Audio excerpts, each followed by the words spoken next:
Glenn Wintrich has over 40 years of international delivery, marketing, service line management, and innovation experience. In early 2006, Glenn joined Perot Systems as the Enterprise Network Service Line Manager and progressed to the Global Director of Information Systems Product Management. Currently, Glenn leads numerous innovation initiatives within Dell Services' Chief Innovation Office. Glenn is currently conducting smart cities research with 6 European Union universities and has responsibilities for European-wide innovation consulting activities for Dell and their customers. Glenn's research focuses on the development of reference architectures to integrate and optimize disparate city functions, the application of technology-enabled smart city business models, and utilizing technology to help monetize sustainability initiatives. Additionally, Glenn is a guest lecturer in both Europe and the United States on innovation, education, and business management. Please join me in welcoming Glenn to the stage.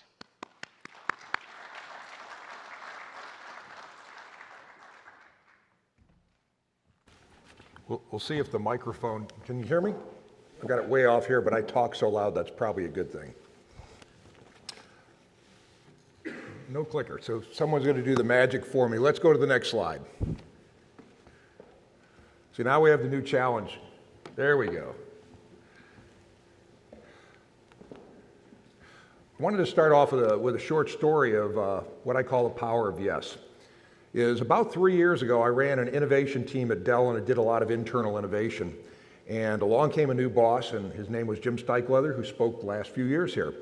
And he came up to me and said, Glenn, how would you like to not have to manage any people, be free to travel the world, and have a great new job that doesn't exist today? I said, yes. Wouldn't we all? And he said, would you take over innovation for Europe, Middle East, and Africa? I paused about 1 second and said, yes. And he says, do you need to go think about it? Nope, yes. Of course, I have a wife and children and grandchildren. So another yes. The wife decided to stay in Dallas, so I commute to Europe a week or two a month. That was probably one of the yeses that I should have checked with the wife first on. But I got over there, and the very first trip, I was in Ireland, and I was meeting with a customer talking about innovation and how the future is going to change and looking over the horizon. And at the end of it, he said, you know, you're a great speaker. We really like what you have to say. I'm a lecturer at the University of Limerick. Would you mind coming out and teaching an innovation series each month when you're in town? And I said, yes. So I went out there and I taught the first class. And by the way, the hotel I stayed at, I was walking over a bridge. That is King's Castle in Limerick, Ireland. Not a bad look when you get up to go buy your cup of Starbucks in the morning, at least when it's not raining. And that's half the time. But I gave my first lecture in a series of 3 over 3 months. And a professor came up to me and said, I'd like to go to dinner with you and talk to you about some ideas around innovation. His name was Brian Donnellan. And off we went to dinner that night, just over the bridge as a matter of fact. And he said, after we talked about pervasive simplification, innovate to zero, urbanization, the sharing economy. And he said, Glenn, your ideas about cities are fairly unique. He goes, would you like to write a white paper with me? That's what professors do, they write a lot of white papers. And what did I say? Yes.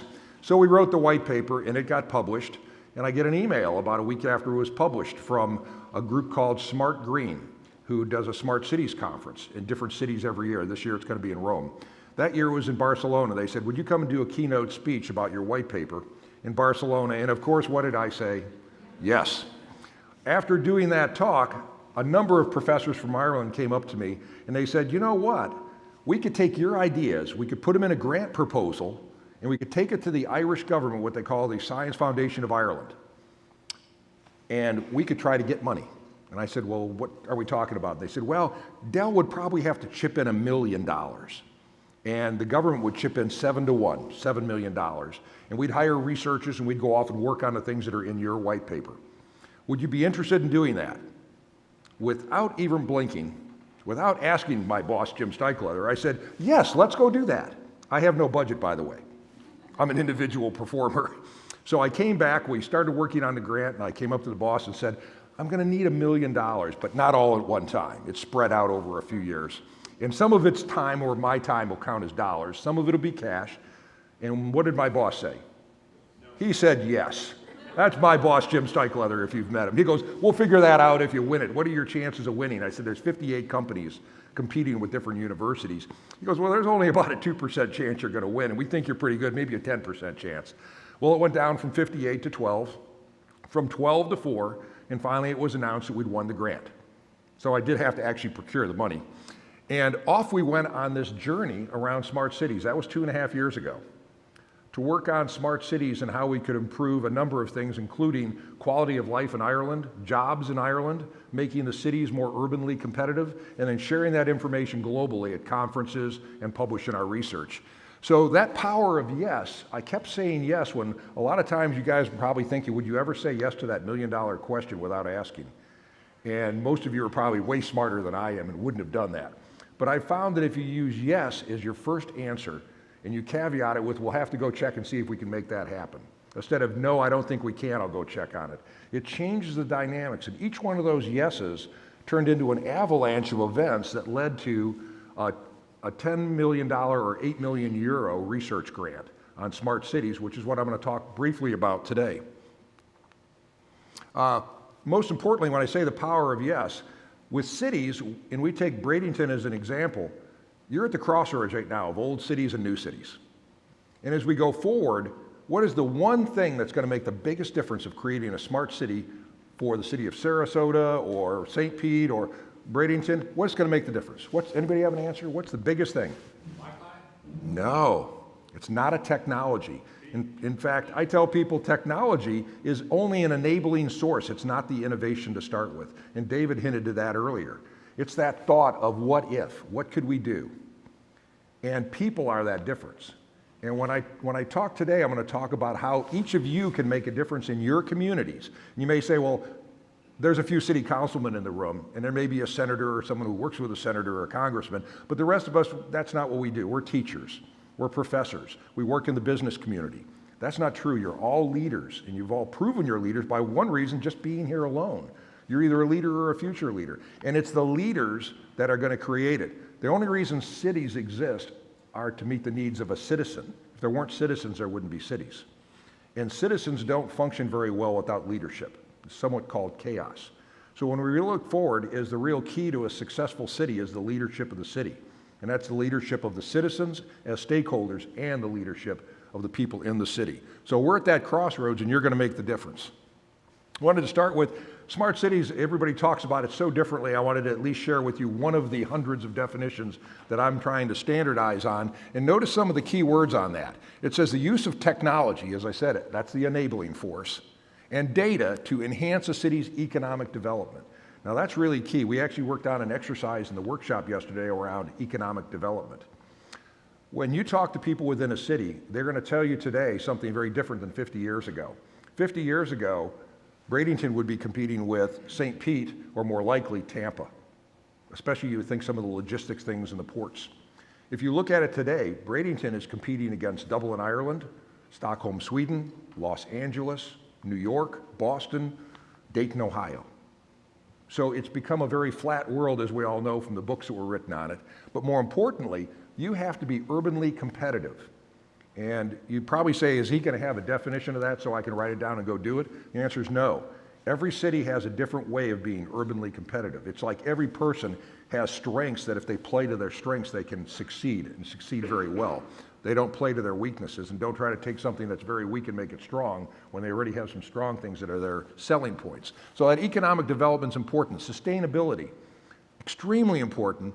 And probably when we talk about guiding principles that a city should develop before it starts down this journey and it develops the guiding principles for the city, one of the first ones is involved with that last two lines. Provide a higher quality of life for the citizens.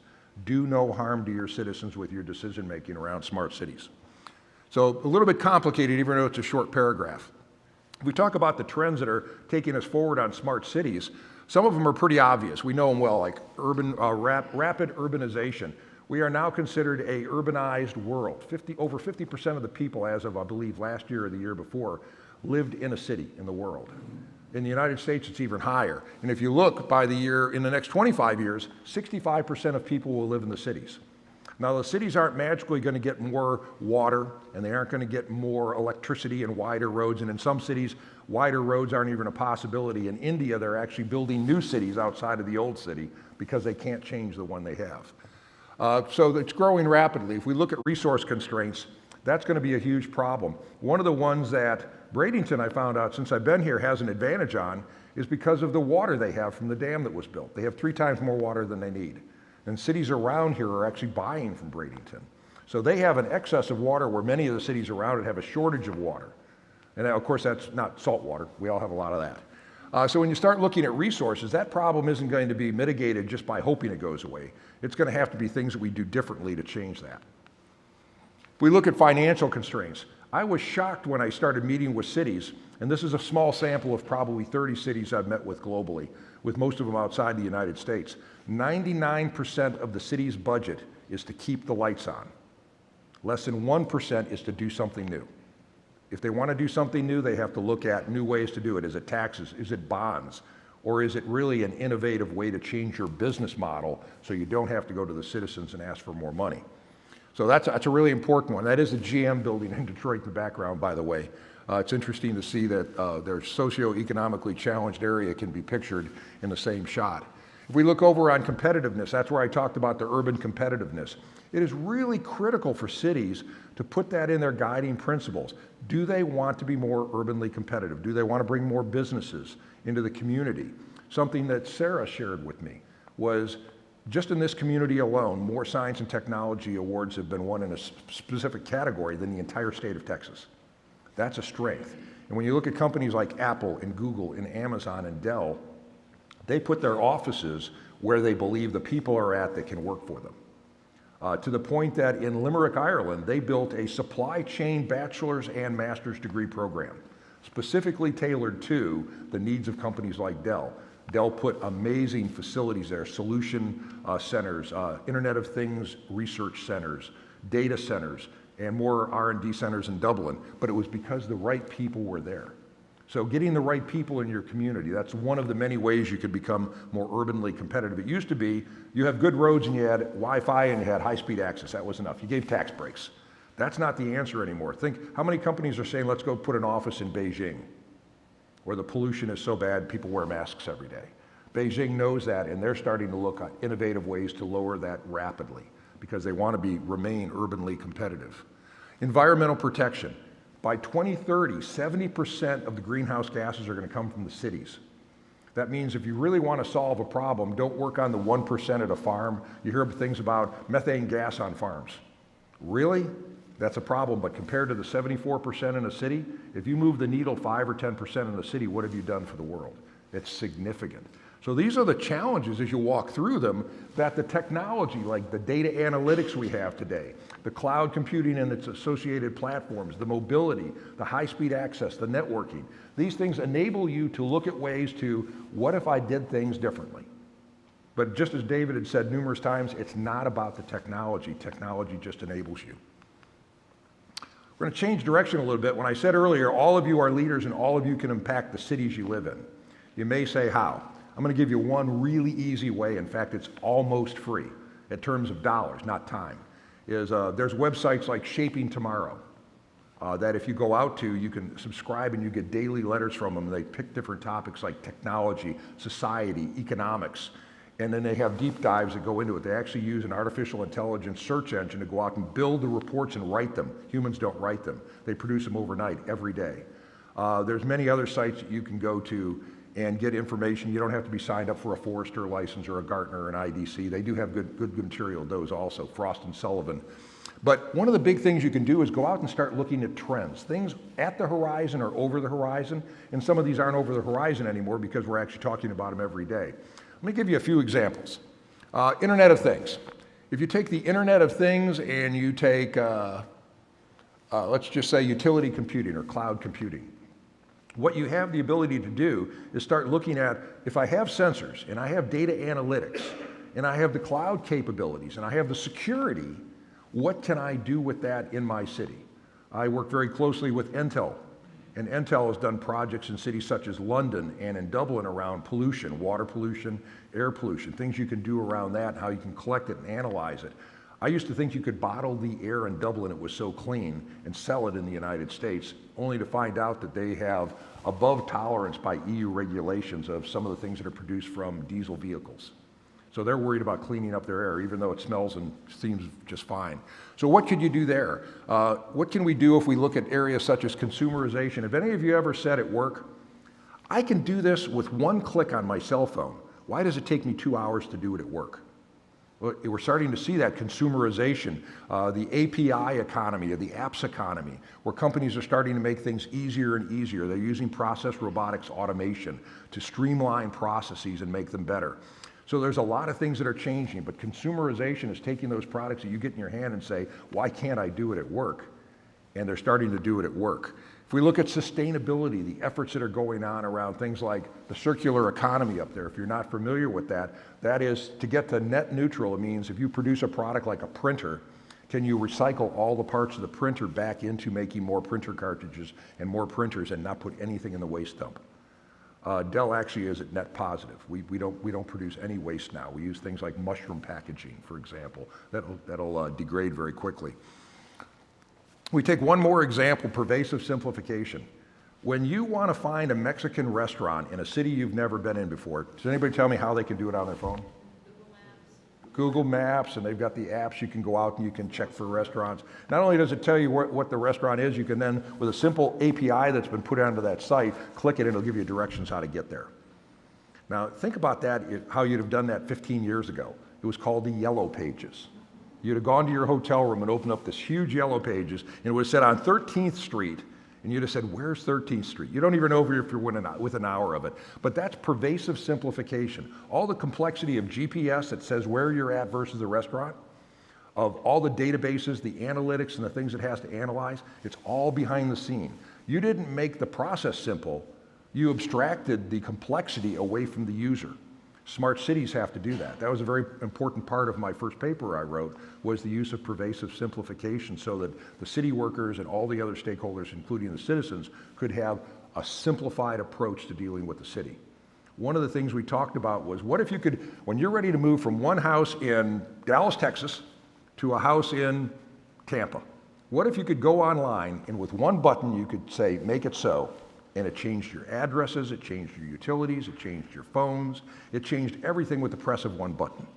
That could be done. There's a few cities who've actually done it now. But think how nice that would be not to have to contact 40 different organizations to change all those things, if the system knows them all already. So there's a number of things around pervasive simplification. So that's really what I'm talking about, is to be an expert in these, it takes, well, let's say to be an expert it takes 20 to 100 hours. To be a master, it takes about 10 years of work in future studies and degree programs and things like that. But all of you can go out and take a look at future studies. And you can say, is there something here that makes a difference? And you notice a couple of times I mashed things up, I added two of them together. Well, there's one on there I haven't mentioned yet, and it's the sharing economy.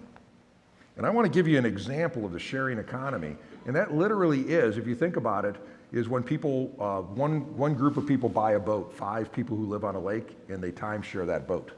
They bought a fifth of a boat, something like that. Or zip cars, for example, things like that. There's a lot of places, and even if you want to stretch it a little bit, Airbnb is really a sharing approach. It's very easy to do. How can it be applied to a city? And it's tough. I'm not going to say it's easy for multiple cities to share in a technology platform or a solution, but I'll give you an example here. The Port of San Diego. The government of San Diego basically went and found a nonprofit and they said, we want the San Diego Port Authority to be responsible for all of it. There are 5 cities and the U.S. Navy. Now think of the complexity of that. 5 cities, the U.S. Navy, and 70 different businesses that are run independently of the government along that authority. How would you ever create a sharing economy? Well, one of the things we decided to do after sitting down and working with them was we said, what if we start with some low-hanging fruit, smart buildings? Smart buildings are easy. The water, the air conditioning, the heating, how you can go in with sensors and you can reduce the cost and have a payback of 3 to 6 months on your investment. Invest $1 million, have it paid back in 6 months. Making money by the end of the year. City governments love that, because you didn't have to ask anybody for money, it paid for itself in the same year. But now, what if you want to make that even better and you say, let's share it across all 70 businesses, Let's share it with the Navy, and let's share it with all 5 cities. Let's build one platform, one visualization, and then take it forward. Now, if you tried to do all of those things at the same time, you'd fail. That's boiling the ocean. So what they did, they said, we'll take the administration building at the Port Authority, where everybody comes in and out of that's here, all the cities, all the vendors, everyone, and we'll build the platform. We'll do it in this building first, and then we'll put an 80-inch display up that lets people see what is happening and how money is being saved and different things that they can do when they come up to that touch screen. They did that. Now other groups and other cities are saying, can we have a platform like that? And we tell them no. Well, I don't tell them that. Clean Tech and the mayor do. They said, no, but you can share our platform. And they're starting to have people get on board because they showed them the viability of it. They've created that shared economy. We're working in Europe with 5 Irish cities. There's certain things that are the same in all the cities. Why build 5 platforms to do the same analytics and the same gathering and the same predictive analytics? Why not build one platform, secure it individually, and share it? It's called Community Cloud. Things like that. So that's an example of where you can start looking at things. You can go out and you can sign up to places like Shaping Tomorrow, which is a UK-based company. So it's a little biased towards Europe. And you can start getting information and thinking of ideas and sharing. I joke with people that I crowdsource my thought process. I tell everybody my ideas, and I hope they tell me where I'm wrong and where I'm right, and I make it better. So that's one of the ways that we've done it, and that's one of the ways you could do it, whether you're in the city government or just a citizen wanting to improve your city. I couldn't leave without at least one slide that had a bunch of words on it. Since you're going to get copies of these, you have something as a reminder. When you look at your leadership approach, and keep me from looking over my shoulder, I'm going to look down here real quick, it's pretty straightforward. What can you do? I bolded a couple of them that anybody can do. You don't have to be part of the city.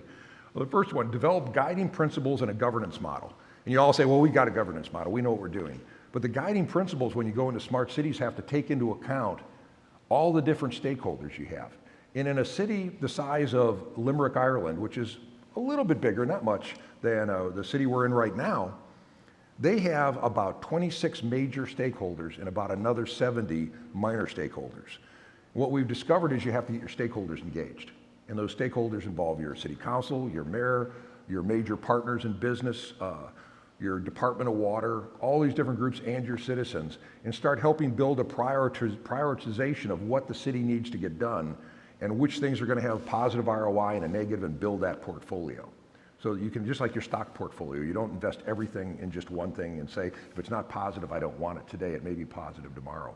So you've got to build that. So the guiding principles are going to be just absolutely critical in going forward. In a governance model of how you're going to make decisions around smart city projects. Very important and very different than the old way we did business. It's definitely a sharing approach. You deep dive into those shared priorities, the funding models, and something I can't stress enough, and I brought it up in the workshop a number of times yesterday, is the business model. It doesn't matter whether you're for profit or for nonprofit, everything has to have a business model. How do you generate revenue? What are your costs? What's the value proposition? Who's the audience for that value? And make sure you test it, and test it again. At Berkeley, in their MBA program, when they're doing value propositions, they're required to go out and test it with 100 different customers. And usually by the 20th, they've changed their value proposition. By the 40th, they've changed it. And probably they stabilize it by about 60 or 80 iterations. So it's something that's very important you do. Think in systems and not in silos. One of the things that's most valuable about data collection in the Internet of Things and smart cities is you're collecting data across the individual silos that don't talk to each other today. And the innovations often fall in the white space between silos. When you look at two things, when you put them together, suddenly it just lights up new areas of innovation for you. So that's another important one. Always think and embed security in everything you do, and I think that's one of the changes for smart cities. When you have a water system, there's some minor security, but when you tie it to the internet, suddenly security becomes a much bigger issue. Start with what you have and leverage it. It doesn't mean rip and replace. It means take what you have and enhance it. And in many cases, you're collecting data today within a city that's not being analyzed. It's sitting there. It's being used for one small purpose. Enable visualization and the analytics of that data. That's important. The data is so massive that what you collect in hours or minutes A human can't sit down and analyze it anymore. It's not spreadsheet material. It's not a database. It's the visualization layer so you can see what's happening. And finally, get engaged in your future and just say yes.